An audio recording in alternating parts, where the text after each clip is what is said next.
COP a gente precisa vê-la em vários trilhos. O trilho da sociedade, que tivemos uma grande mobilização, em primeiro lugar, mais de 300 mil pessoas só na Zona Verde, sem falar as pessoas que estavam ali transitando na Zona Azul. Tivemos o lado que envolveu uma agenda de ação, que envolve setor privado, setor público, a sociedade civil, também uma agenda muito robusta, e o processo propriamente dito da negociação. Na negociação, nós tivemos ali os temas que são aqueles que estavam na pauta, já mandatados para a negociação, como era o caso da questão de adaptação e financiamento climático, sobretudo pensando em adaptação, e temos os temas que são aqueles adicionais, que ainda que não estivessem na agenda já mandatada, eles não tinham como ser ignorados, como é o caso da questão do gap, como é a linguagem diplomática, né? O gap das NDCs, ou seja, a insuficiência das metas de redução de emissão de CO2 por parte dos países que foram apresentadas até agora.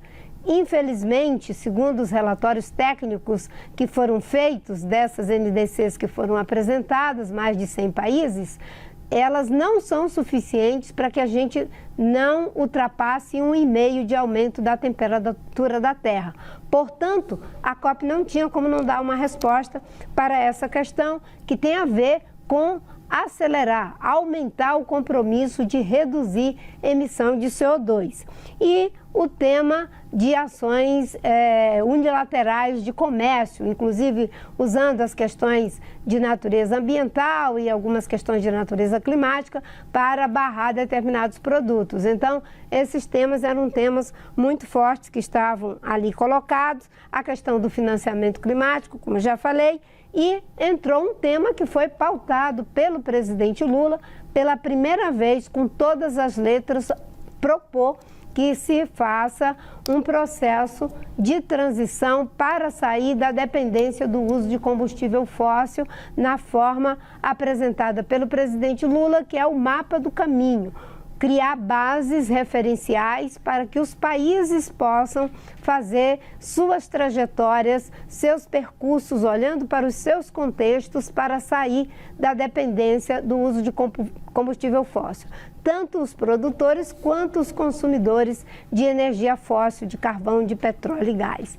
Esse debate, ele foi levado a um patamar jamais visto dentro de uma convenção do clima, não por acaso, né, 30 anos de negociação em COP, e é a primeira vez que o tema apareceu com essa formulação. Infelizmente, ainda não foi agora, mas a proposta já não é mais do presidente Lula, não é só do Brasil. Agora é uma proposta de 82 países, da sociedade civil global e da comunidade científica. E como não entrou no processo formal de negociação, porque foi barrada pelos países que são grandes produtores de petróleo, o caminho foi que o presidente da COP, o embaixador Corrêa do Lago, ele assuma a liderança durante esses 11 meses da sua presidência para estabelecer um processo em que teremos ali uma série de ações voltadas para viabilizar as bases para esse mapa do caminho para o fim da dependência de combustível fóssil. Pegando ainda o que foi decidido, foi proposto pelo Brasil, pelo presidente Lula, que se fizesse 3 mapas. O mapa para sair da dependência do uso de combustível fóssil, para frear o desmatamento, e o mapa para viabilizar o financiamento. No mapa para viabilizar o financiamento, ele já está feito, foi feito na forma de um relatório do embaixador Corrêa do Lago, junto com o presidente da COP29, foi apresentado na COP30. não foi um processo também que saiu da negociação, mandatado pela negociação. Foi um relatório, uma recomendação das presidências. Tem uma série de ganhos nesse mapa do caminho para chegar a 1,3 trilhão, mas não é prescritivo. A outra parte na forma do mapa para o fim do desmatamento, o Brasil lidera essa agenda e nós consideramos que o Brasil já tem o seu mapa para o fim do desmatamento, que começou em 2003 no governo do presidente Lula. O presidente Lula tem experiência em relação a essas questões. Quando nós começamos em 2003 em relação ao desmatamento, criar um plano de prevenção e controle do desmatamento, criar um sistema de monitoramento em tempo real, transparente, assumir compromissos e agora no seu segundo governo a meta de desmatamento zero até 2030, fazer planos para todos os biomas e já está conseguindo uma redução de desmatamento enfim, uma quantidade surpreendente na Amazônia, 50%, no Cerrado, no Pantanal, na Mata Atlântica, enfim. Agora foi colocada a proposta também em relação à saída da dependência do uso de combustível fóssil. Aí você me perguntou, isso pode ser um problema em função da exploração de petróleo? O Brasil é um grande produtor de petróleo, são algo em torno de 5 bilhões de barris, eu acho que são produzidos por ano. Mas ninguém melhor do que um país produtor de petróleo para poder propor, porque todos os países que são produtores e os que são consumidores, porque você tem que olhar tanto para a produção quanto para o consumo, né, às vezes tem uma posição refratária. Pelo contrário, o Brasil está numa posição de vanguarda nas duas frentes. Primeiro, porque na época, quando nós propusemos a questão do desmatamento, parecia um tabu, não se podia falar nos fóruns internacionais sobre floresta, sobre desmatamento. A partir de 2003, nós começamos esse debate e agora nós somos aqueles que lideram essa agenda e mostra que é possível zerar desmatamento sem prejudicar a agricultura brasileira, os interesses brasileiros de desenvolvimento econômico, porque o desmatamento caiu 50% nesses 3 anos do governo do presidente Lula e o agronegócio cresceu algo em torno de 17%.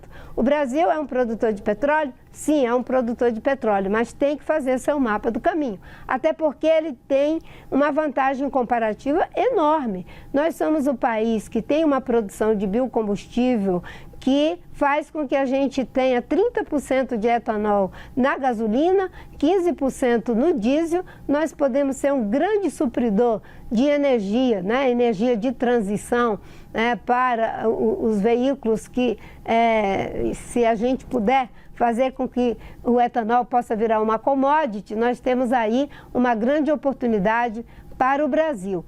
E o presidente Lula mesmo tem dito, né, que ele quer que a Petrobras deixe de ser uma empresa de exploração de petróleo para ser uma empresa de energia. O Brasil pode sim liderar, está liderando já. Essa proposta está no mundo, mais de 82 países apoiando o mapa do caminho. Ele acaba de colocar essa proposta lá no G20, na África do Sul, e pelo jeito que ele falou, eu acho que ele está determinado a liderar pelo exemplo, iniciando o mapa do caminho, porque você tem que criar primeiras bases referenciais, depois você tem que desdobrar isso em algo muito complexo, que nós já temos boa parte do mapa desenhado. Bem, em relação à questão dos vetos, os 63 vetos feitos pelo presidente Lula, eles são estratégicos para manter a integridade do licenciamento ambiental. Foi feito um intenso diálogo, procuramos acolher conceitos novos, mas sem perder a eficiência do licenciamento como meio de proteção. Eu confesso que muitas das questões que possivelmente podem ser vetadas serão motivo de judicialização, mas estamos inteiramente abertos ao diálogo. O Brasil pode ter um processo de licenciamento que ganhe cada vez mais agilidade, inclusive estamos contratando cada vez mais técnicos, fazendo concursos para aumentar as nossas equipes, aumentamos significativamente a nossa capacidade de licenciamento nas várias frentes, não só na área de petróleo e gás. Então, o que nós não podemos em nome dos projetos serem estratégicos ou de interesses econômicos, eles passarem por cima da proteção ambiental, porque as leis da natureza não mudam em função das nossas necessidades. Em relação às questões que você se referiu, das termoelétricas, nós temos um problema, com certeza, é o fato de nós estarmos já vivendo sob os efeitos da mudança do clima. O tufão que aconteceu no Paraná, as pessoas têm que olhar o seguinte: qual é a resposta que está sendo dada? Nossas casas foram destruídas, as vidas foram destruídas, a Amazônia pegando fogo, os rios secando, o Pantanal queimou. A planície alagada, maior planície alagada do mundo, pegou fogo o ano passado. O Rio Grande do Sul, em repetidos processos de enchentes que são avassaladoras. E a resposta do Congresso é mais combustível fóssil para piorar a situação climática?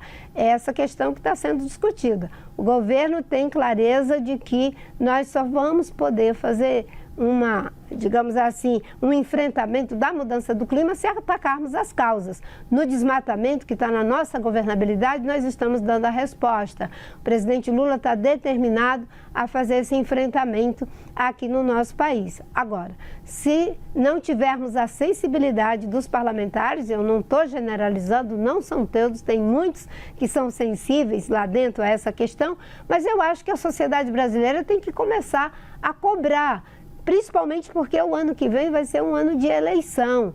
Acho que o cidadão tem que olhar, independente se é de direita, se é de esquerda, tem compromisso com a vida, tem compromisso com o enfrentamento dos extremos climáticos que estão fazendo com que a gente vá dormir apavorado, com medo de uma chuva, ou com que as crianças tenham que perder suas vidas por causa da fumaça, ou que as crianças parem de estudar por ondas de calor extremo. 20 milhões de crianças e adolescentes estão sujeitas a ondas de calor extremo que terão que parar de estudar. Essa é a questão e é em cima disso que o Ministério vai se pronunciar. Ministra, rapidamente, a senhora vai ser candidata ano que vem para encerrar nossa conversa?